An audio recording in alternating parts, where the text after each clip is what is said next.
नम्मा homeopathy आरोग्य संजीवनी. नमस्कार. नम्मा homeopathy आरोग्य संजीवनी या कार्यक्रमात मी धनुश्री आपल्या सगळ्यांचं स्वागत करते. आनंदी जीवन जगणं हा प्रत्येकाचाच उद्देश असतो. मात्र या आनंदी आयुष्यामध्ये निरोगी असणं सुद्धा तितकंच महत्त्वाचं असतं. जेव्हा आपण व्याधीमुक्त असतो, कोणताही त्रास आपल्याला होत नाही, तेव्हा हे आनंदी जीवन दुप्पट प्रकारे आपण चांगलं जगू शकतो. आणि म्हणूनच असं आनंदी जीवन मिळवण्याचा प्रयत्न आपल्यापैकी प्रत्येकाचाच असायला हवा. यालाच मदत करते ती नम्मा होमिओपॅथी. होमिओपॅथी म्हणजे काय हे आपल्यापैकी बऱ्याच जणांना माहिती आहे. मात्र हीच होमिओपॅथिक उपचार पद्धत नम्मा होमिओपॅथी क्लिनिकमध्ये आल्यानंतर कशा वेगळ्या पद्धतीने केली जाते याबद्दल आज जाणून घ्यायचे. त्यासाठी माझ्याबरोबर आहेत MD होमिओपॅथ असलेल्या आणि नम्मा होमिओपॅथीमध्ये अनेक वर्षांचा अनुभव असलेल्या डॉक्टर रीना. नमस्कार डॉक्टर रीना. या कार्यक्रमात तुमचं स्वागत आहे. नम्मा होमिओपॅथीची क्लिनिक सगळ्यात आधी मला सांगायचं आहे की संपूर्ण महाराष्ट्रभर नम्मा होमिओपॅथीची क्लिनिक्स आहेत.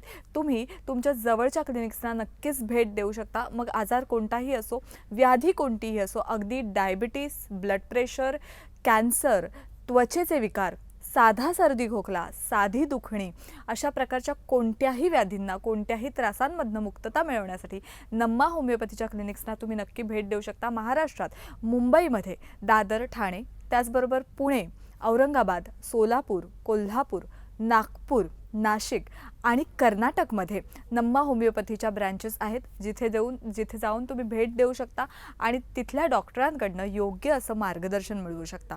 तर आता चर्चेला सुरुवात करायची आहे. पण सगळ्यात आधी जसं मी प्रेक्षकांना सांगितलं की होमिओपॅथीबद्दल सगळ्यांनाच माहिती असते. मात्र आपण असं म्हणूया की 50% माहिती असते, 50% नसते. आज जरी हे जे शास्त्र आहे, होमिओपॅथी ही जी पॅथी आहे, हिचं ओरिजिन भारतात जरी नसलं तरीसुद्धा भारतामध्ये ट्रीटमेंट घेणारे अनेक जण आहेत. होमिओपॅथी म्हणजे नेमकं काय, याबद्दल काय सांगाल? नक्कीच. जसं की तुम्ही बोललेत आत्ताच की होमिओपॅथीचं हे जे शास्त्र आहे हे आपल्या भारतामधलं नाही आहे. जर्मनीमध्ये 1790च्या दरम्यान डॉक्टर सॅम्युएल हॅनेमन यांनी होमिओपॅथिक उपचार पद्धतीचा शोध लावला होता. होमिओपॅथिक उपचार पद्धती ही समचिकित्सा उपचार पद्धती असून सिमिलिया सिमिलिबस क्युरेंटर या मूल तत्वांवरती आधारित आहे. जसं की आपण बोलतो काट्याने काटा काढणे, है ना, म्हणजे सेम गोष्टीनेच आपल्याला ती सेम गोष्ट कव्हरअप करायची आहे. सो बेसिकली होमिओपॅथिक उपचार पद्धतीबद्दल बरेचसे समज आणि गैरसमजसुद्धा आहेत. बऱ्याचशा लोकांच्या मनामध्ये बऱ्याचशा चुकीच्या गोष्टी पण असतात, जसं की होमिओपॅथीने फरक पडतच नाही, आपल्याला खूप खूप दिवस औषधी घ्यावं लागतं, किंवा मग औषधी आता डायबिटिक पेशंट्स असतील तर औषधी आपल्या गोड असतात, त्यांना डायबिटीसमुळे काही त्रास होईल का, म्हणजे असे बरेचसे मिथ्स आहेत होमिओपॅथीला घेऊन. सो डेफिनेटली ते खूप जास्त आपल्याला क्लिअर करणं गरजेचं आहे. सोबतच होमिओपॅथिक उपचार पद्धती ही जी ट्रीटमेंट आहे ही खूप जास्त सेफ ट्रीटमेंट समजल्या जाते, खूप जास्त सुरक्षित यासाठी कारण की ती अगदी लहान वयोगटापासून आपण वयोवृद्धांपर्यंत पण ती वापरू शकतो. होमिओपॅथिक उपचार पद्धतीमध्ये कुठल्याही प्रकारचे केमिकल, स्टिरॉइड, हॉर्मोनल सप्लिमेंटेशन किंवा एक्सटर्नल न्यूट्रिशनल सप्लिमेंटेशन्स असा कुठलाही प्रकार आपण वापरत नाही. म्हणून त्यामुळे तुम्हाला कुठल्याही प्रकारचे साईड इफेक्ट अजिबात होत नाही. सगळ्यात महत्त्वाचं, होमिओपॅथिक उपचार पद्धती ही जी असते ही तुमच्या आजाराला समूळ नष्ट करण्यासाठी मदत करते, बरोबर. समूळ नष्ट केल्यानंतर सगळ्यात महत्त्वाचं की तिला वारंवार न येऊ देणे, रिकरंट टेंडन्सीज अवॉइड करणे, हे सुद्धा होमिओपॅथिक उपचार पद्धतीचंच काम असतं. या व्यतिरिक्त पण अजून आपल्याला होमिओपॅथीबद्दल बोलायचं झालंच, कमीत कमी डोसेजेसमध्ये म्हणजे मायन्यूट डोसमध्ये मोठ्यातला मोठा आजार कशा प्रकारे बरा करता येईल हे सुद्धा होमिओपॅथीच्या म्हणजे होमिओपॅथीमध्ये तेवढी ताकद आहे की आपण मिनिमम डोसेजेसमध्ये मोठ्यातल्या मोठ्या आजाराला पण बरं करू शकतो. तर या व्यतिरिक्त आता जसं तुम्ही विचारलं होमिओपॅथीबद्दल तर आपण बघितलंच, पण नम्मा होमिओपॅथीमध्ये आपण वेगळं असं काय करतो. सो बेसिकली नम्मा होमिओपॅथिक उपचार पद्धतीमध्ये आपण immunogenic miasmatic 6th generation of homeopathic treatment वापरतोय, जी की पेशंटच्या इम्युनिटीलाच म्हणजे रोगप्रतिकार शक्तीला बूस्टअप करण्यासाठी मदत करेल. जोपर्यंत तुमची इम्युनिटी खूप जास्त स्ट्रॉंग नसेल किंवा तुमची रोगप्रतिकार शक्ती चांगली नसेल तोपर्यंत तुम्ही कुठल्याही आजाराला फाईट बॅक करू शकत नाही. सेकंड थिंग, कुठल्याही प्रकारच्या अनुवंशिक व्याधी ज्या असतात बऱ्याचशा वेळेस आपण बघतो की फॅमिली हिस्ट्रीमध्ये डायबिटीस होतं, हायपरटेन्शन होतं, थायरॉईड होतं किंवा इतरही काही समस्या होत्या, त्या तुम्हाला नेक्स्ट जनरेशनमध्ये आलेल्या आढळतात. तर हा जो आजार या जनरेशनमध्ये आला आहे, हा आपल्याला पुढच्या जनरेशनमध्ये पण जाऊ द्यायचा नाही आहे. सो त्या लेवलला सुद्धा आपल्या होमिओपॅथिक मेडिसिन्स नक्कीच काम करू शकतात किंवा फायदेमंद ठरू शकतात. या व्यतिरिक्त मायझोमॅटिक जर आपण बोललो तर पेशंटच्या स्वभावाला, मानसिक शारीरिक स्थितीला, मानसिक शारीरिक ताणतणावाला आणि त्यांच्या दैनंदिन जीवनशैलीला लक्षात घेऊन हे औषधी सिलेक्ट केलेलं असतं. बेसिकली हे जे औषधी असतं हे प्रत्येक पेशंटचं वेगळं वेगळं असतं. आजार जरी तुमचे सेम असतील पण प्रत्येकाच्या आजाराचं स्वरूप वेगळं असतं, त्यांची लक्षणं वेगळं असतं, त्यांचा येण्याचा कालावधी वेगळा असतो. सो त्याचप्रमाणे आपल्याला त्या माणसाचा स्टडी करून त्या आजाराला बरं करायचं असतं.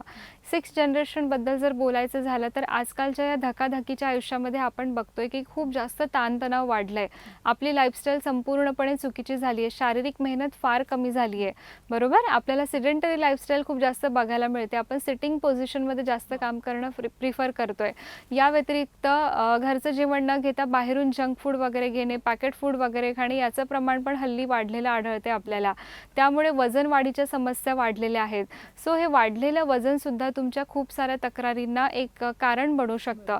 सो बेसिकली आपल्याला काय आहे ना की आत्ताच्या जनरेशनमध्ये अगदी खूप कमी वयामध्ये डायबिटीस येताना आपण बघितलं आहे, हायपरटेन्शनचं प्रमाण बघितलं. आता आपण न्यूजमध्ये पण कितीतरी वेळेस ऐकतो कमी वयोगटामध्ये अशा प्रकारचे दुर्धर आजार होऊन जातात की आपल्याला ते ऐकून विश्वास बसत नाही, बरोबर. सो बेसिकली आपल्याला ह्या प्रकारच्याच गोष्टींसाठी आपल्याला ट्रीटमेंट द्यायची असते. सो अशा प्रकारे नम्मा होमिओपॅथिकमध्ये आपण कुठल्याही प्रकारचे दुष्परिणाम न होऊ देता कमीत कमी डोसेजेसमध्ये ट्रीटमेंट देण्याचा पूर्ण प्रयत्न करतोय. बरोबर आहे. यामध्ये 2 मुख्य मुद्दे तुम्ही कव्हर केलेत. ते म्हणजे कोणत्याही प्रकारचे दुष्परिणाम होणार नाहीत, साईड इफेक्ट्स होणार नाहीत याची काळजी घेतली जाते. सगळ्याच रुग्णांना हे सगळ्यात महत्त्वाचं किंवा त्यांना याचंच टेन्शन जास्त असतं की कोणतीही गोळी घेताना किंवा कोणतेही उपचार घेताना त्याचे साईड इफेक्ट्स होणार नाहीत. आणि दुसरं म्हणजे लवकरात लवकर ट्रीटमेंट. तर हा एक फायदा आहे. आपण बऱ्याच वेळेला होमिओपॅथीबद्दल ऐकतो की ही एक स्लो ट्रीटमेंट आहे किंवा संथ गतीने ही ट्रीटमेंट जरी होत असली तरी त्याचे फायदे रोज काही ना काहीतरी चांगले बदल आपल्या शरीरात घडताना दिसून येतात. अगदी लगेचच डायबिटीस समूळ नष्ट होणार नाही, मात्र डायबिटीसमुळे जे त्रास सुरू झालेले आहेत ते हळूहळू कमी होऊन मग मुख्य आजार कमी व्हायला मदत होईल. तर अशा प्रकारचे वेगवेगळे आजार नम्मा होमिओपॅथीमध्ये ट्रीट केले जातात. आता यामध्ये मुख्य गोष्ट अशी की रोगाचं निदान झाल्यापासनं ते रोगावर पूर्णपणे उपचार करून त्यातनं मुक्तता मिळवण्यापर्यंतची जी प्रोसिजर आहे ती नम्मा होमिओपॅथी क्लिनिकमध्ये कशी फॉलो केली जाते. जसं की आता तुम्ही विचारलं की आता आपल्याला बरेचसे जुने जे आजार असतात त्यांना आपण लवकरात लवकर रिझल्ट नाही देऊ शकत. कसं असतं ना, एखादा आजार तुमचा 10 वर्षांपासून आहे, 20 वर्षांपासून आहे, त्याला आपण अगदी 10 दिवसांमध्ये किंवा 10 महिन्यात पण बरं नाही करू शकत. नक्कीच तुमच्या लक्षणांमध्ये तुम्हाला फरक जाणवेल पण आजार पूर्णपणे बाहेर निघणार नाही. त्याच उलट जर आपण बघितलं की एखादी ॲक्यूट स्टेज आहे, म्हणजे मला ताप आलाय, सर्दी आलाय, खोकला आलाय, त्या आजारासाठी आपण 10 दिवस 10 महिने तर वेट नाही करू शकत ना. कमी दिवसांमध्ये आलेला जो आजार असतो किंवा कमी शॉर्ट ड्युरेशनसाठी जो पण काही पॅथॉलॉजीज क्रिएट झालेला असतं त्याला आपण ॲक्यूट डिसीजेस म्हणतो. ॲक्यूट कंडिशन्समध्ये सुद्धा होमिओपॅथिक उपचार पद्धती खूप फास्टली ट्रीटमेंट देते, बरोबर. फीवर आलाय, आपण फीवर आल्यानंतर 5-6 दिवस वेट नाही करू शकत. अगदी होमिओपॅथिक उपचार पद्धतीने विदिन अ फ्यू मिनिट्स और फ्यू आवर्समध्ये आपल्याला पेशंटला खूप चांगले रिझल्ट येताना सुद्धा आढळतात. हा खूप मोठा गैरसमज आहे होमिओपॅथीमध्ये की ट्रीटमेंटला खूप जास्त वेळ लागतो, त्याच्यामुळे आपण अगदी ॲक्यूट इमर्जन्सीजवरती काम करू शकत नाही. पण नक्कीच जर आपण योग्य रीतीने त्या केसला जर हाताळलं आणि आपण जर हाताळू शकलो तर आपण त्या लेव्हलला सुद्धा खूप चांगल्या पद्धतीने आणि स्पीडने रिकव्हरी देण्याचा सुद्धा पेशंटला प्रयत्न करू शकतो. बरोबर आहे. आजचा विषय आहे थायरॉईड आणि PCOD. स्त्रियांमध्ये मुख्यत्वे आढळला जाणारा म्हणजे स्त्रियांमध्ये PCOD ह्याचं प्रमाण खूप वाढलेलं आहे, बदलत्या जीवनशैलीमुळे वाढलेलं आहे. त्याचप्रमाणे थायरॉईडचं प्रमाणसुद्धा आजकाल आपण वाढलेलं बघतो. तर थायरॉईड आणि PCOD हे इंटरकनेक्टेड किंवा एकमेकांमुळे होणारे आजार आहेत का, याबद्दल काय सांगा. ओके, कसं आहे, आता हे जे थायरॉईड आणि PCOD दोन्ही पण आजार हॉर्मोनल इम्बॅलन्स आहे. सगळ्यात मेन ॲक्सिस हॉर्मोनल प्रोफाईल आपलं पूर्णपणे डिस्टर्ब झाले, right. Psycho neuro endocrino immunological axis, ज्याला आपण PNEI ॲक्सिस असं म्हणतो, हा जो ॲक्सिस असतो ना याच्यामध्ये डिस्टर्बन्सेस आलेला असतो, राईट. सो कसं असतं माहिती आहे का, आता समजा आपण 2 आजारांना थोडं वेगळ्या पद्धतीने बघूयात, नंतर ते कशा प्रकारे एकमेकांशी कोरिलेटेड आहे हे बघूयात. सो हा थायरॉइडिझमचा जो आजार असतो, एक छोटीशी ग्रंथी आहे आपल्या गळ्याच्या भागामध्ये, त्या ग्रंथीमधून T3 आणि T4 नावाचं हॉर्मोन्स रिलीज होतं, जे हॉर्मोन्स तुमच्या संपूर्ण शरीराला मेंटेन करण्यासाठी मदत करते. हे T3 आणि T4 नावाचं हॉर्मोन कोणत्या वेळेला आणि किती प्रमाणात बाहेर पडायला पाहिजे हे तुमचं थायरॉइड स्टिम्युलेटिंग हॉर्मोन डिसाईड करत असतं, ज्याला आपण शॉर्टमध्ये TSH असं म्हणतो, राईट. हे TSH हॉर्मोन तुमच्या एंडोक्रायनल सिस्टीम जसं की पिट्युटरी ग्रंथीमधून रिलीज होत असतं. 2 प्रकारचे आजार आपल्याला थायरॉइडमध्ये बघायला मिळतात. एक आहे हायपोथायरॉइडिझम, दुसरा आहे हायपरथायरॉइडिझम. हायपोथायरॉइडिझम म्हणजे काय की ज्याच्यामध्ये T3 आणि T4चं प्रमाण कमी होतं. हायपो म्हणजे कमी, कुठली पण गोष्ट खाली किंवा कमी होणे. सो त्यामध्ये काय होतं, थायरॉइड ग्रंथीचे हॉर्मोन्स कमी होत आहेत. या उलट तुमचं TSHचं लेवल वाढलेलं आढळतं. म्हणून जेव्हा पण आता पेशंट थायरॉइडची तपासणी करतात तर TFT प्रोफाईल म्हणून सजेस्ट केलं जातं. त्याच्यामध्ये T3, T4 आणि TSH ह्या 3 सगळ्यात महत्त्वाच्या तपासण्या आहेत. त्यापैकी पण TSH नावाचं जे हॉर्मोन आहे आपल्याला जवळपास 4.5 ते 5.5 पर्यंत एक नॉर्मल रेशो आपण समजतो. जर रिपोर्ट्समध्ये तुम्हाला TSHचं प्रमाण मोर दॅन 5.5 जर असेल, 5.5पेक्षा जर वाढलेलं असेल तर त्याला आपण हायपोथायरॉइडिझम असं संबोधू शकतो. आणि 5.5पेक्षा किंवा 4.5पेक्षा अगदी 0.2 0.3 पर्यंत जर ते TSH तुमचं लेवल गेलेलं असेल तर त्या आजाराला आपण हायपरथायरॉइडिझम असं संबोधू शकतो. So that is the investigation part. तर आता याच्यामध्ये होतं काय, सगळ्यात महत्त्वाचं हायपोथायरॉइडिझममध्ये पेशंटचं मेटाबॉलिझम खूप संथ गतीने काम करायला लागतं. तुम्ही जे पण काय अन्न खाताय हे खूप स्लोली डायजेस्ट होते आणि त्याचं रूपांतर डायरेक्ट चरबीमध्ये होतंय. चरबी जशी जशी तुमच्या त्वचेखाली साठायला लागणार, तुमच्या ऑर्गन्सच्या भोवताली साठायला लागणार, तुमचं वजन तेवढं जास्त वाढणार. म्हणून थायरॉइडच्या पेशंटमध्ये आपण वेट गेनच्या समस्या बघतो. सोबत पेशंटला अन्नपचन व्यवस्थित होत नाही, भूक जास्त लागत नाही, ॲसिडिटीचं पित्ताचं प्रमाण वाढू शकतं, बद्धकोष्ठतासारखा म्हणजे मलबद्धतासारख्या समस्या त्यांना जाणवू शकतात, पोट गच्च भरल्यासारखं जाणवू शकतं. हे झालं तुमच्या पचनक्रियेशी रिलेटेड, कारण की मेटाबॉलिझम स्लो झालंय. दुसरं आपण जर बघितलं तर त्वचेवरती कोरडेपणा येणे, त्वचेवरती खाज येणे, हेअर फॉल्स होणे, डोक्यामध्ये कोंडा वगैरे होणे, आतून कोरडेपणा वाटणे, खूप जास्त तहान लागणे, हे पण एक सिम्पटम्स त्याच्यामध्ये आपल्याला आढळतं. या व्यतिरिक्त पेशंटला अतिशय प्रमाणात थकवा आणि अशक्तपणा जाणवतो. व्यवस्थित जेवण करतायत पण त्यांना एनर्जीच नाही आहे, कुठल्या गोष्टी फ्रेशनेस नाही आहे, रिफ्रेशिंग फिलिंग वाटत नाही, काही काम करण्याचा उत्साह वाटत नाही, हे पण एक सिम्पटम आपल्याला बघायला मिळतं. या व्यतिरिक्त स्त्रियांमध्ये मासिक पाळीच्या तक्रारी जाणवतात. सेक्शुअल प्रॉब्लेमसुद्धा बऱ्याचशा स्त्रियांमध्ये पुरुषांमध्ये पण जाणवू शकतात. या व्यतिरिक्त झोप न लागणे, ज्याला आपण निद्रानाश वगैरे म्हणतो, कितीतरी समस्या अशा असतात की जे थायरॉइड हॉर्मोन्समुळे त्यांना यायला सुरू होतात. या उलट जर आपण हायपरथायरॉइडिझमबद्दल बोललो तर त्यामध्ये मेटाबॉलिझमचा रेट जो आहे हा तुमचा हाय झाला आहे, म्हणून तुमचं वेट लॉस व्हायला सुरू होतं. ठीक आहे, पूर्ण वजन कमी होणे, अंगामध्ये एकदम गरम झाल्यासारखं वाटणं, धडधडल्यासारखं वाटणं, रेस्टलेस वाटणं, चिंता वाटणे, बेचैनी वाटणे, अस्थिरपणा वाटणे, हे बरेचसे सिम्पटम आपल्याला हायपरथायरॉइडिझममध्ये आढळतात.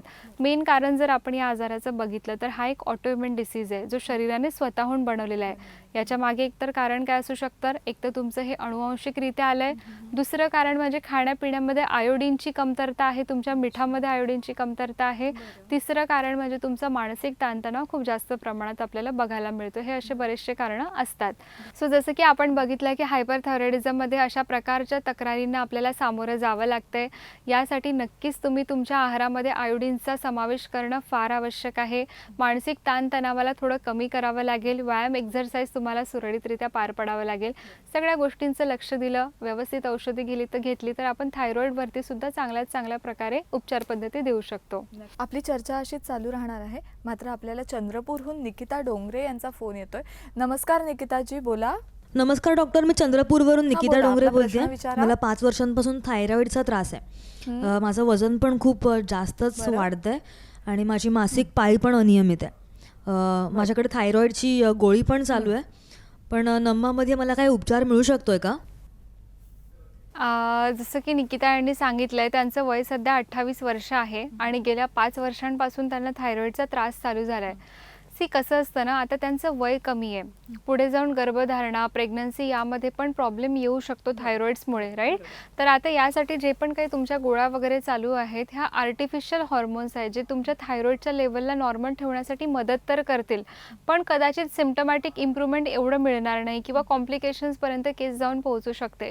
नम्मा होमिओपॅथिक ट्रीटमेंटमध्ये आपण काय करतो की पेशंटच्या मनस्थितीला आणि शारीरिक स्थितीला समजून एक असं औषध देतो जे पेशंटला पूर्णपणे पूर्णपणे बरं करण्यासाठी मदत करेल. ओके, सो सगळ्यात महत्त्वाचं जसं की तुम्ही सांगितलं की तुम्ही चंद्रपूरवरून बोलताय, तुम्हाला जी पण आपली नम्मा होमिओपॅथीची ब्रांच जवळ पडते, नागपूरला तुम्हाला जवळ पडेल, सो तिथे तुम्ही जाऊन व्हिजिट करू शकता आणि योग्य ते कन्सल्टेशन घेऊ शकता. मात्र साधारण वयोगट काय असू शकतं? म्हणजे जसं तुम्ही सांगितलं की कामाचा ताणतणाव हा साधारण नोकरी सुरू झाल्यानंतर किंवा व्यवसाय सुरू झाल्यानंतर येऊ शकतो, किंवा विद्यार्थ्यांमध्ये परीक्षेचं टेन्शन, अभ्यासाचं टेन्शन यामुळे सुद्धा एक वेगळ्या प्रकारचा मानसिक त्रास असतो. आजकाल बघितलं तर विद्यार्थ्यांमध्ये सुद्धा थायरॉईडचं प्रमाण वाढलेलं आहे. याचं काय कारण असेल? नक्कीच, थायरॉईडमध्ये मी असं वयाबद्दल डिवायडेशन तर नाही करणार. जसं की आपण बोललोय, ऑटो इम्युन जो डिसऑर्डर असतो ना, हा कुठल्याही वयोगटामध्ये येऊ शकतो, अगदी लहान मुलांमध्ये सुद्धा, वयोवृद्धांमध्ये सुद्धा. सो डेफिनेटली मानसिक ताणतणाव हे त्याचं कारण आहेच, बरोबर. सो महत्त्वाचं काय आहे ना, की हा जो थायरॉईडचा आजार जो आहे हा आपल्याला अडल्ट एज ग्रुपमध्ये जास्तीत जास्त प्रमाणात बघायला मिळतोय. त्यामध्ये पण स्त्रियांचा समावेश या आजारामध्ये जास्त बघायला मिळतो. हायपोथायरॉईडची जी पॅथॉलॉजी आहे युजली आम्हाला फिमेल पेशंट्समध्ये जास्त बघायला मिळते, रोजच्या रुटीन लाईफमध्ये जेवढे पण आम्ही पेशंट बघतोय ना. पण त्याचबरोबर PCOD स्त्रियांमध्ये आजकाल जास्त प्रमाणात दिसून येणारा हा आजार आहे. मासिक पाळी संबंधितला हा आजार आहे. PCOD बद्दल काय सांगाल? PCOD हा स्त्रियांमध्ये तर मिळतोच, नो डाऊट, पण आता हे पण त्याच्यामध्ये पण टीनेजर एज ग्रुपमध्ये आपल्याला याचं प्रमाण जास्त बघायला मिळते, बरोबर. कसं असतं ना, मुलींची जी मासिक पाळी आहे वयाच्या 13 किंवा 14व्या वर्षाच्या दरम्यान येऊन जाते, पण त्यानंतर त्यांना मासिक पाळीच्या इरेग्युलॅरिटी, ज्याला आपण म्हणू अनियमितपणा जाणवतो. जसं की मासिक पाळी खूप दिवसानंतर येणे, 2-2, 3-3, 4-4 महिने पाळीच न येणे, पाळी आल्यानंतर अंगावरून खूप जास्त कमी जाणे रक्ताचा प्रवाह, किंवा या उलट मासिक पाळी ही अगदी 10-10, 15-15 दिवसांच्या गॅपनीच येते, रक्तप्रवाह भरपूर प्रमाणात जातोय, अशा फ्लक्च्युएशन्स असू शकतात. प्रत्येक पेशंटचे सिम्पटम्स हे वेगळे वेगळे असतात, म्हणून आपण त्याला पॉईंट आउट नाही करू शकत की हे फिक्स सिम्पटम PCODचे आहेत. प्रत्येक पेशंटनुसार ते वेगळे वेगळे असू शकतात. तर नेमकं PCOD म्हणजे काय? स्त्रियांमधली जी प्रजनन शक्ती आहे किंवा प्रजनन संस्था जी आहे त्याच्यामध्ये एक गर्भपिशवी आहे, 2 गर्भनलिका आहे आणि 2 आपल्या छोट्या छोट्या ओव्हरीज आहे, ज्याला आपण अंडाशय वगैरे पण म्हणू शकतो, बरोबर. या ओव्हरीजमधून दर महिन्याला एक ओव्हम, ज्याला आपण एक स्त्रीबीज म्हणू शकतो, ते दर महिन्याला तुमच्या मासिक पाळीच्या दरम्यान रिलीज होत असतं, बाहेर पडत असतं. मासिक पाळीमधला जो 14वा दिवस आहे, ज्याला आपण ओव्हुलेशन डे असं म्हणतो, त्या दिवसाला ते स्त्रीबीज बाहेर येत असतं, बरोबर. प्रेग्नन्सी कन्सिव्ह राहण्यासाठी हे स्त्रीबीज खूप जास्त महत्त्वाचं आहे. तर आता होतं काय यामध्ये नेमकं कसं आहे, आता आपण एक पॉईंट घेऊयात की आता हायपोथायरॉइडिझम किंवा थायरॉइड आणि PCOD कसे कनेक्टेड आहे. थायरॉइड हॉर्मोन्स जे असतात ना, हे तुमच्या ओव्हुलेशनच्या प्रोसेससाठी फार महत्त्वाचे आहेत. ओके, जर तुमचे थायरॉइड हॉर्मोन्समध्ये इम्बॅलन्स असणार तर नक्कीच तुमचं जे ओव्हुलेशनचे जे सायकल असते ही डिस्टर्ब होऊ शकते, राईट. त्यामुळे काय होणार की जे तुमचे ओव्हम आहेत हे प्रॉपर मॅच्युअर होत नाही आहेत, परिपक्व होत नाही आहेत आणि इमॅच्युअर फॉलिकल्स तुमच्या ओव्हरीजमध्ये साचायला सुरू होऊन जातात. दर महिन्याचं एक इमॅच्युअर फॉलिकल जेव्हा तिथे साचायला सुरू होतं तेव्हा कितीतरी महिन्यानंतर, एखाद्या 2 वर्षानंतर मग तिथे सिस्ट बनायला चालू होतात. सो त्यानंतर आपल्याला असं कळतं की एकापेक्षा जेव्हा जास्तीत जास्त सिस्ट बनायला सुरू होतात तेव्हा त्याला आपण पॉली असा वर्ड देतो, राईट. पॉलिसिस्टिक ओव्हॅरियन डिसीज म्हणजे एकापेक्षा भरपूर सिस्ट जेव्हा त्या ओव्हरीजमध्ये जमा व्हायला लागल्या, कडकपणा जेव्हा यायला लागलाय, so that is polycystic ovarian disease. So आता PCOD तर झाले, आता पुढे काय करायचं? जसं की आपण बघितले कारणं आहेत, आजार आहे, पण त्याला आता करायचं काय? सगळ्यात महत्त्वाचं PCODमध्ये आपल्याला मासिक पाळीची अनियमितपणा हे सगळ्यात महत्त्वाचं लक्षण आहे. दुसरी गोष्ट, जी फिमेल असतात किंवा ज्या पेशंट्स असतात त्यांच्या स्किनमध्ये एक रफनेस यायला लागतो. याचं मेन रिझन हे पण एक असू शकतं की स्त्रियांचे हॉर्मोन्स कमी होऊन पुरुषांमधलं जे हॉर्मोन आहे टेस्टोस्टेरॉन नावाचं, याची लेवल थोडी वाढलेली असते. स्त्री असो किंवा पुरुष असो यांच्यामध्ये हॉर्मोनल प्रोफाईल सगळं सेम असतं, फक्त पुरुषांमध्ये पुरुषांचे हॉर्मोन्स जास्त आहेत, स्त्री हॉर्मोन थोडं कमी आहेत. स्त्रियांमध्ये स्त्रियांचे हॉर्मोन्स जास्त आहेत, पुरुषांचं हॉर्मोन थोडं प्रमाण कमी आहे. PCODच्या केसेसमध्ये टेस्टोस्टेरॉन नावाचं हॉर्मोन वाढलेलं असल्यामुळे स्किनमध्ये एक मस्क्युलाइन फीचर यायला सुरू होतं, बरोबर. स्किनमध्ये रफनेस, आवाजामध्ये रफनेस किंवा फेशियल हेअरची ग्रोथ वगैरे होणे, ज्याला आपण हर्षुटिझम असं पण नाव देऊ शकतो, राईट. सो हे खूप जास्त काय म्हणू आपण डिप्रेस करण्यासारखी गोष्ट ठरते, कारण की टीनेजर एज ग्रुपमध्ये अगदी फेशियल हेअर्स तुम्हाला यायला लागले, आपण बाहेर जाऊ शकत नाही, एक ऑकवर्ड सिच्युएशन येते, लोकांना फेस करणं आपल्याला होत नाही, राईट. सो शारीरिक तक्रारी तर आहेत, पण पेशंट कुठे ना कुठे मानसिकरित्या खचायला सुरू होऊन जातो. यासाठी सुद्धा आपल्याला योग्य ती काउन्सिलिंग करणं फार आवश्यक आहे. यासाठी आता कसं असतं ना, बहुतेकदा हॉर्मोनल सप्लिमेंटेशन्स घेतल्या जातात, हॉर्मोन्सच्या गोळ्या घेतल्या जातात. तुम्ही किती पण एक्सटर्नल हॉर्मोन्स घेतले त्याने काय होणार की तुम्हाला तात्पुरती मासिक पाळी येण्यासाठी मदत होईल, पण इंटरनली जो तुमचा ॲक्सेस बिघडलेला आहे, हॉर्मोनल ॲक्सेस हा का बिघडला याचं रूट कॉज फाइंड करणं फार आवश्यक आहे, राईट. तर सगळ्यात महत्त्वाचं आपल्याला कसं असतं ना, जर मला आजाराला मुळापासून बरं करायचं आहे, सगळ्यात पहिले मला आजाराचं मूळ कारण समजून घेणं फार आवश्यक असतं. यासाठी आपल्याला होमिओपॅथिक केस टेकिंग फार इम्पॉर्टंट सब्जेक्ट आहे, ज्याच्यामध्ये आपण पेशंटचं अगदी सगळ्या गोष्टी सखोल माहिती जाणून घेतो, जसं की त्यांच्या आजाराबद्दल, त्यांचं राहणं कसं आहे, खाणं पिणं कसं आहे, खाण्यापिण्यामधल्या आवडी कशा आहेत, इन जनरल हॉबीज वगैरे कसं आहे, पेशंटचा स्वभाव कसा आहे. हा एक केस टेकिंगचा फॉर्मॅट आहे. हा एकदम मी शॉर्टमध्ये तुम्हाला सांगितलं. डिटेल केस टेकिंगचा आपल्याला भरपूर वेळ लागतो. सो बेसिकली आजाराचं कारण जाणून घेतलं तरच आपण त्या आजारावरती खूप चांगल्या पद्धतीने ट्रीटमेंट देऊ शकतो. अजून एक गोष्ट की आता PCOD असो अथवा थायरॉईड असो, जसं की आपण बोललो, स्त्री बीज जे असतं हे तिथल्या तिथे साचून राहते. जर तुमचं ओव्ह्युलेशनच प्रॉपर झालं नाही तर हळूहळू तुम्ही इन्फर्टिलिटीकडे लँडअप होऊ शकता. जसं की मी बोलले की टीनेजर एज ग्रुपमध्ये ह्या गोष्टी होतात. हळूहळू काही दिवसानंतर, काही वर्षानंतर लग्न झालं, लग्नानंतर त्यांना कन्सिवच होत नाही आहे, गर्भधारणाच राहत नाही आहे, मग परत त्यांना वंध्यत्वासारख्या आजारांकडे जावं लागतं. तर ती त्याच्याही पेक्षा डिप्रेशनची स्टेज येऊ शकते. म्हणजे कितीतरी कपल्स म्हणजे प्रयत्न करत असतात, लग्नाच्या नंतर 1 वर्षापर्यंत कुठलेही गर्भनिरोधक साधन न वापरता तुमचे शारीरिक संबंध व्यवस्थितपणे येतात, पण तुम्हाला नैसर्गिक गर्भधारणा होतच नाही आहे. तर या गोष्टीला आपण वंध्यत्व असं म्हणू शकतो. म्हणजे त्या जोडप्यामध्ये वंध्यत्व आहे असं आपण म्हणू शकतो. यासाठी पण तुम्ही किती पण हॉर्मोन्स घ्या, पण कसं असतं ना, सगळ्यात महत्त्वाचं आपल्याला तो स्टिग्मा काढणं फार आवश्यक आहे. तेव्हाच कुठे तुम्ही प्रेग्नन्सीसाठी प्लॅन करू शकता. वंध्यत्वासाठी सुद्धा फक्त फिमेल्सच नाही, दोघांच्या पण योग्य तपासण्या करणं आवश्यक आहे. त्या पण मान्यताप्राप्त लॅबमधून करणं फार आवश्यक आहे. कारण की तुमचे इन्व्हेस्टिगेशन, तुमच्या हॉर्मोन्सच्या लेवल ह्या डिसाईड करतात की आपल्याला आजाराची इंटेन्सिटी आपल्याला त्याच्यामध्ये कळते.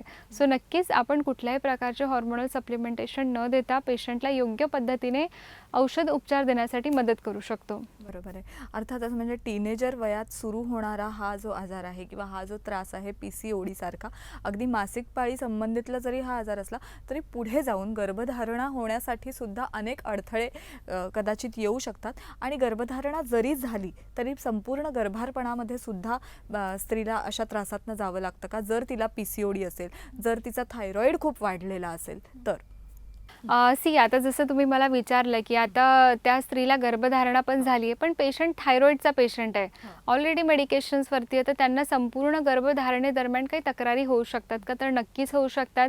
कितीतरी वेळेस आपण बघतो की प्रेग्नन्सीमध्येच थायरॉईड डिटेक्ट होऊन जातो. या केसमध्ये तर ऑलरेडी थायरॉईड आहे, त्यात गर्भधारणा पण आहे. म्हणजे कसं आहे ना की शरीराला खूप जास्त सांभाळावं लागतं. या दरम्यान वजन वाढणं, त्वचा कोरडी पडणं, हेअरफॉल होणं, स्किनवरती पिगमेंटेशन येणं, खूप जास्त थंडी वाटणं, कॉन्स्टिपेशन वगैरे होणं, डायजेशनचे प्रॉब्लेम होणं, आणि सगळ्यात महत्त्वाचं, हा एक अनुवांशिक आजार असल्यामुळे तो तुमच्या बाळापर्यंत किंवा वाढणाऱ्या ग्रोईंग बेबीपर्यंत सुद्धा जाऊ शकतो. नक्कीच. सो जसं आपण बोललो होतो की जेनेटिक डिसऑर्डर्सला जर आपल्याला टाळायचं असेल तर immunogenic miasmatic 6th generation homeopathic treatment ही जी असते ना, ही आपण त्या आजाराला पुढच्या पिढीपर्यंत नको जायला त्या लेवलला सुद्धा आपण काम करतोय. तक्रारी कुठल्या पण असो, आजार कुठले पण असो, पण आपण त्यावरती औषधी द्यायला पाहिजे, जेणेकरून तो तुमच्या पुढच्या पिढीला त्रासदायक ठरणार नाही. बरोबर आहे. याचबरोबर गंभीरतेबद्दल म्हणायचं झालं, कारण आपण असं म्हणतो की एखादा आजार किंवा एखादा त्रास, तो आजारात त्याचं रूपांतर अजूनपर्यंत झालेलं नाही आहे, मात्र दुर्लक्ष जर केलं तर त्याचं खरोखर मोठ्या आजारात रूपांतर होऊ शकतो. यासाठीच prevention is better than cure असं म्हटलं जातं. पण जर PCOD किंवा थायरॉईड यांसारखे त्रास जे आहेत, ज्याकडे जर दुर्लक्ष केलं गेलं आणि वारंवार जर दुर्लक्ष केलं गेलं तर ओव्हरियन कॅन्सर सारखे वगैरे आजार होऊ शकतात का? शक्यता असते की ओव्हॅरियन कॅन्सरपर्यंत जाणार. प्रत्येक पेशंटला जाईल असं नाही आहे, राईट. कसं असतं ना की तुम्ही तुमच्या बॉडीला त्या आजाराला कितपत वाढू देताय हे तेवढंच महत्त्वाचं आहे. कुठल्या पण प्रकारच्या पॅथॉलॉजीज तुमच्या शरीरामध्ये चालू होत आहेत, डेफिनेटली त्याच्यामागे काहीतरी मेंटल स्ट्रेस लेवल आहे. उगाच तुम्हाला कॅन्सर डेव्हलप होऊ शकत नाही, राईट. सो फक्त थायरॉईड आहे म्हणून तुम्हाला कॅन्सर झाला असं कधीच होत नाही बघा. जोपर्यंत एक स्ट्रॉंग एलिमेंट फॉर्म आपल्याला मिळत नाही की हे ठळक कारण होतं, पेशंट मेंटली डिस्टर्ब झाले आणि त्याच्यानंतर तुम्हाला ह्या सगळ्या पॅथॉलॉजी चालू झाल्या.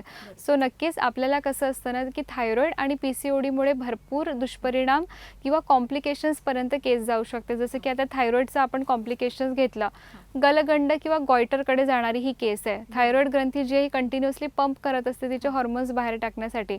एक वेळ अशी येते ना की त्या ग्रंथीवरती खूप जास्त सूज येऊन जाते. तुम्ही बघितलं असेल की भरपूर लोकांच्या गळ्यावरती एक सूज असते वाढलेली, है ना. ती वाढलेल्या सूजमुळे काय होतं ना की त्यांना त्रास तर काही होत नाही, पण गिळताना त्रास होऊ शकतो, श्वास घेताना त्रास होऊ शकतो, ते दिसायला चांगलं दिसत नाही. भरपूर वेळेस ऑपरेटिव्ह प्रोसिजरसुद्धा केल्या जातात त्यासाठी. सगळ्यात महत्त्वाचं जी गोष्ट वाढलेली आहे तिला आपण जरी काढून टाकलं पण ती वाढणार तर आहेच ना. नॉर्मल गोष्ट आहे. शरीरामधले आपण केस कापतोय, केस वाढत आहेत, नखं कापतोय, नखं वाढत आहेत. त्याचप्रमाणे एखादी गोष्ट आपण जेव्हा कट करतोय ना, इंटरनल टेंडन्सी नष्ट होत नाही आहे, ती तशी पण परत परत वाढणारच आहे. सो नक्कीच थायरॉईडचे दुष्परिणाम पण आहेत, जसं की गॉयटर आहे, इन्फर्टिलिटी आहे. PCODचे पण दुष्परिणाम आहे, जसं की ते इन्फर्टिलिटीपर्यंत जाऊ शकतात. पण अगदीच ओव्हॅरियन कॅन्सरपर्यंत जाईल असं आपल्याला कमी बघण्यात येतं.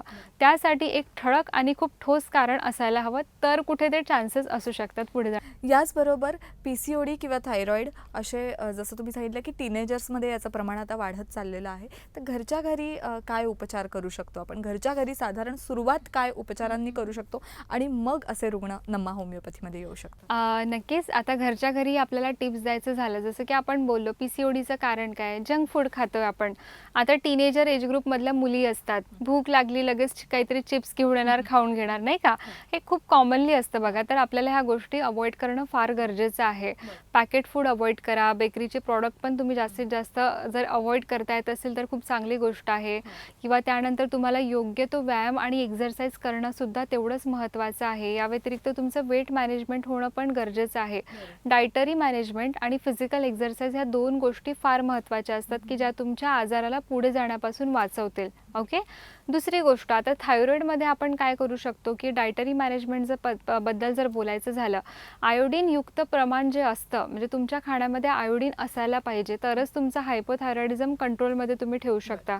ठीक आहे. आयोडीन हे आपल्याला मिठामधून मिळतं, सो ते तुम्ही बघून एक करू शकता गोष्ट. दुसरं म्हणजे सेलेनियमचं प्रमाण तुम्ही वाढवू शकता. सेलेनियमचा जो कंटेंट आहे हा तुम्हाला फिशमध्ये मिळेल. फिश म्हणजे टुना फिश आहे किंवा बऱ्याचशा अशा फिश आहेत ज्याच्यामध्ये हे सेलेनियमचं कंटेंट असतं, जे तुमच्या थायरॉईडला मदत करण्यासाठी हेल्प करेल. दुसरी गोष्ट, झिंकचं पण प्रमाण वाढवू शकता. झिंक कंटेंट जे फूड असतात ते पण तुम्ही घेतलं तर थायरॉईडला कंट्रोलमध्ये ठेवू शकता. ह्या खाणाऱ्या गोष्टी आहेत की जे तुम्हाला घ्याव्या लागतील. या व्यतिरिक्त आपण थायरॉईडमध्ये काय अवॉइड करायला पाहिजे, जसं की गॉयट्रोजन जे म्हणतो आपण, आपल्याला पत्ताकोबी म्हणा किंवा फुलकोबी म्हणा किंवा मग ब्रोकली म्हणा, अशा बऱ्याचशा गोष्टी ज्या असतात ना की ज्याच्यामध्ये गॉयटर किंवा जे थायरॉईडचे हॉर्मोन्स आहेत हे डिस्टर्ब होण्याचे चान्सेस असतात. प्रयत्न करा. जर टाळता आला तर खूप चांगली गोष्ट आहे. आणि प्रत्येक पेशंटमध्ये फक्त पत्ताकोबी खाल्ल्यावरती थायरॉईड वाढेल असं पण नाही. ओके. सो तो पण एक आपल्याला डाऊट क्लिअर करायचा आहे की आपल्याला डायटरी मॅनेजमेंट आपल्याला करायचं आहे, पण पूर्णच डाएट रिस्ट्रिक्शन्स करा आणि मगच आजार बरा करा हे पण नाही आहे. तुम्ही सगळं काही खाऊ पिऊ शकले पाहिजे, तरीसुद्धा तुमचा आजार बरं करणं हाच आमचा नम्मा होमिओपॅथीचा खूप मोठा प्रयत्न आहे. खरोखर म्हणजे कोणतंही पथ्य न पाळता आणि जिथे गरज आहे तिथे पथ्य पाळून मात्र आपलं आरोग्य संतुलित ठेवण्यासाठी आपला आहार आणि आपण रोज करत असलेला व्यायाम हे संतुलित असणं फार गरजेचं आहे. तरच आपण कोणत्याही व्याधीमधनं नक्कीच मुक्त होऊ शकतो. डॉक्टर रीना, तुम्ही या कार्यक्रमात सहभागी झालात, उत्तम मार्गदर्शन आपल्या सगळ्या प्रेक्षकांना केलं, त्याबद्दल तुमचे आभार. धन्यवाद. या कार्यक्रमात इथेच थांबूया. पुन्हा भेटूया नम्मा होमिओपॅथी आरोग्य संजीवनी या कार्यक्रमाच्या पुढच्या भागात. तोपर्यंत धन्यवाद. नम्मा होमिओपॅथी आरोग्य संजीवनी.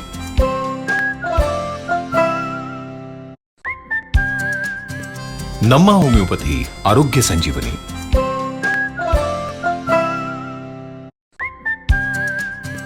नम्मा होमिओपॅथी आरोग्य संजीवनी.